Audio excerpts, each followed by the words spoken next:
जय जिनेन्द्र बंधुओं, कल्याण मंदिर स्तोत्र की इस कक्षा में आप सभी का हार्दिक स्वागत है।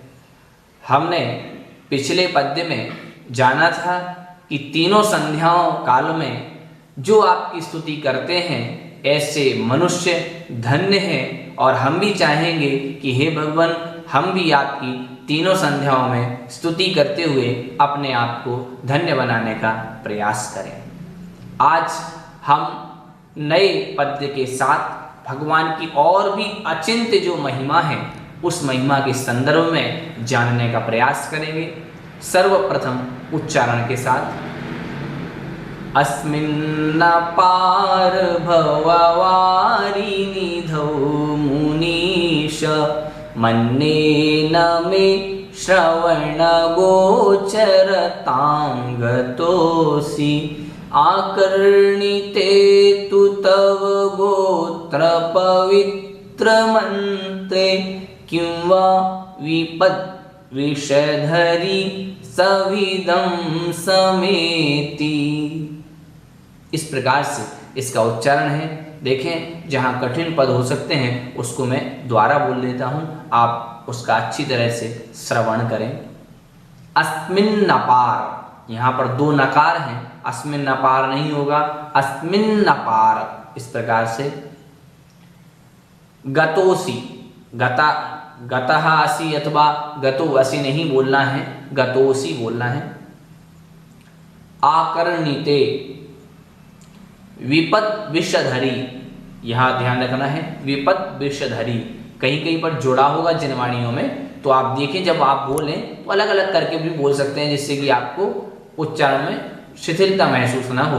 विपद विषधरी, इस प्रकार से आप बोल सकते हैं। यही कुछ कठिनाई, एक दो कठिनाई थी जो हो सकती हैं, बाकी सब सरल है। आप प्रयास करेंगे तो निश्चित ही यह उच्चारण आपका शुद्ध हो जाएगा। अब देखिए यहाँ पर कहाँ संधि युक्त पद हैं जिनको जान करके फिर हम अर्थ लगाएंगे तो हमें सरलता महसूस होगी। देख लेते हैं एक बार। यहाँ देखें, अस्मिन् अपार, यहाँ पर संधि, यहाँ पर विच्छेद करेंगे अपन तो निकलेगा अस्मिन् अपार बराबर अस्मिन् अपार। भववारि निधौ पूर्ण पद है, मुनीश पूर्ण है।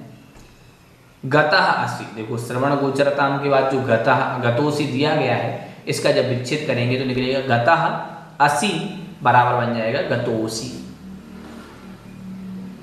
फिर देखें अंतिम पंक्ति में जो समेति लिखा हुआ है तो वहां पर सम और एति, सम सर्ग पूर्वक एति धातु का इन गतौ धातु का प्रयोग है तो समेति बनेगा। इस प्रकार से अब देखें कि हम एक एक पद का अर्थ हम आपको बताएंगे, उसके बाद फिर अन्वयार्थ और भावार्थ की ओर प्रवृत्त होंगे। ध्यान से सुने। अस्मिन् अर्थात इसमें, इसमें किसमें तो कहा अपार, अपार मतलब जिसका कोई पार नहीं है। ऐसे भववारि निधौ, भवरूपी जो वारी निधि अर्थात जल की निधि है, जल की निधि कौन होगी? समुद्र। तो अस्मिन् अर्थात इसमें जिसका कोई पार नहीं है, छोड़ नहीं है, अर्थात अंत नहीं है, ऐसे भववारि निधौ अर्थात भवरूपी संसार रूपी समुद्र में, सागर में मुनीश, हे मुनियों के ईश्वर, मन्ये मानता हूं, ना अर्थात नहीं, मैं अर्थात मेरे, श्रवण गोचरताम अर्थात श्रवण को, श्रवण अर्थात कान, तो कान में, तो श्रवण गोचरताम अर्थात कान की विषयता को, इस प्रकार से इसका अर्थ ले सकते हैं, अर्थात कान का वह विषय नहीं हुआ। गतः अर्थात गया, असि अर्थात है। आकर्णिते अर्थात सुनने पर, तू अव्यय पद है, कोई अर्थ नहीं है। तब अर्थात तुम्हारे, गोत्र पवित्र मंत्रे, गोत्र से यहाँ पर हमें नाम लेना है, तो आपका जो नाम है वह कैसा है? पवित्र है। ऐसे नाम रूपी पवित्र मंत्र के सुने जाने पर किम क्या वा आप पूछ रहे हैं, प्रश्नवाचक है। विपद विषधरी, विपद अर्थात विपत्ति और विषधरी अर्थात विष को धरने वाली। तो विष को जो धारण करती है ऐसी विपत्ति रूपी जो नागिन है वो सविधम अर्थात पास में, समीप में, सम एति अर्थात आती है। समेति का पूर्ण पद लगाएंगे, समपूर्वक एक धातु है तो यहाँ पर इसलिए समेति अर्थात आती है, इस प्रकार से अर्थ रहेगा। देखें अब हम अन्वय के माध्यम से आपको अर्थ बताएंगे। एक बार अन्वय जान लें फिर हम उसका अर्थ बताएंगे। मुनीश, सबसे पहले हमने बताया था आपको कि हमें संबोधन पद देखना है। अगर संबोधन पद आता है तो उसको हम प्रारंभ में लेते हैं। मुनीश, हे मुनियों के ईश्वर। मन्ने, मैं ऐसा मानता हूँ, ऐसा मैं सोचता हूँ कि अस्मिन अपार निधौ। तो मुनीश, मन्ने अस्मिन अपार वारी भववारी निधौ मे श्रवण गोचरतां न गतः असि। तो तव गोत्र पवित्र मंत्रे आकर्णिते विपद विषधरी किं वा समेति। हे मुनीश, मन्ने अस्मिन् अपार भववारी निधौ मे श्रवण गोचरतां न गतः असि। तो तव गोत्र पवित्र मंत्रे आकर्णिते विपद विषधरी किं वा सविदम समेति। अर्थात हे मुनीश, हे मुनियों के ईश्वर। मन्ने, मैं ऐसा मानता हूँ, मैं ऐसा सोचता हूँ, मैं ऐसा समझ रहा हूँ कि अस्मिन अपार भववारी निधौ।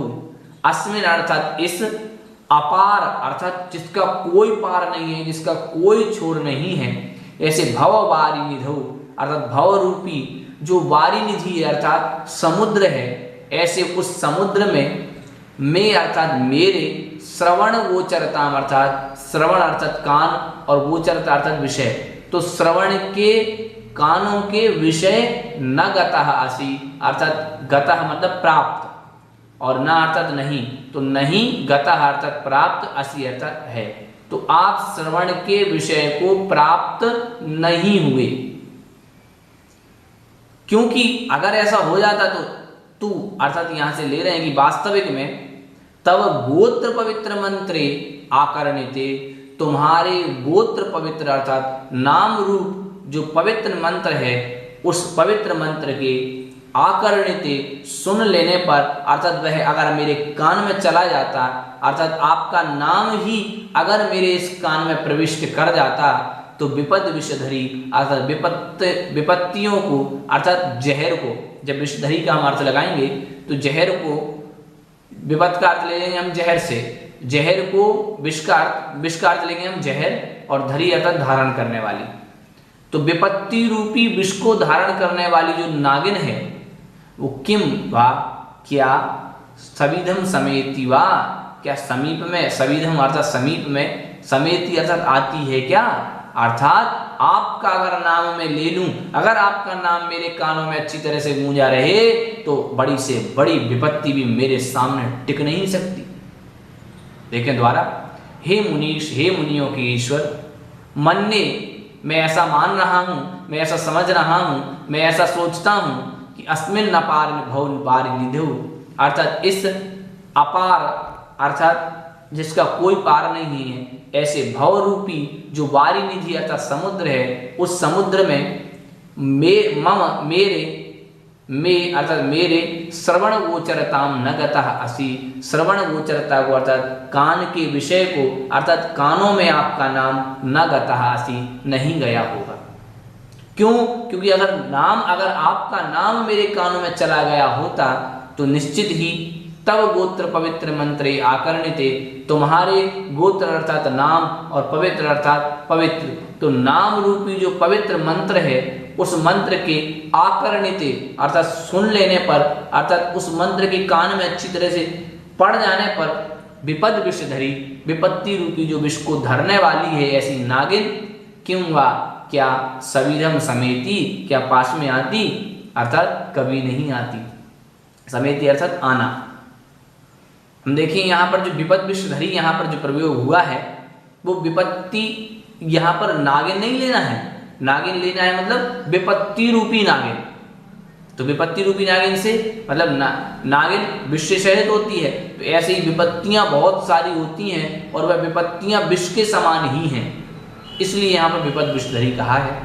तो सामान्य से यही अर्थ है कि हे भगवान, मैं ऐसा मान रहा हूँ, वास्तविक में आज यह स्वीकार करता हूँ कि इस अपार संसार में मेरे कानों के विषय को आप कभी प्राप्त नहीं हुए हो, अर्थात मेरे कानों में आपका नाम कभी नहीं गया। क्योंकि अगर आपका नाम चला जाता और आपका यह उत्तम जो नाम है वो सिर्फ अगर मेरे कानों में चला गया होता एक बार, तो क्या विपत्ति रूपी जो विपद विषधरी विपत्ति रूपी जो नागिन है वो क्या सविधम समेती क्या पास में आ सकती थी? अर्थात नहीं। अगर मुझे आज विपत्तियां सता रही हैं तो निश्चित ही हे भगवान, आपका नाम मेरे कानों में अच्छी तरह से बसा हुआ नहीं है। जिस दिन मेरे कानों में आपका नाम पूर्ण रूप से फिट हो जाएगा, निश्चित ही मुझे सारी विपत्तियां, मेरी सारी विपत्तियां, मेरे सारे कष्ट, मेरे सारे रोग स्वतः ही दूर हो जाएंगे।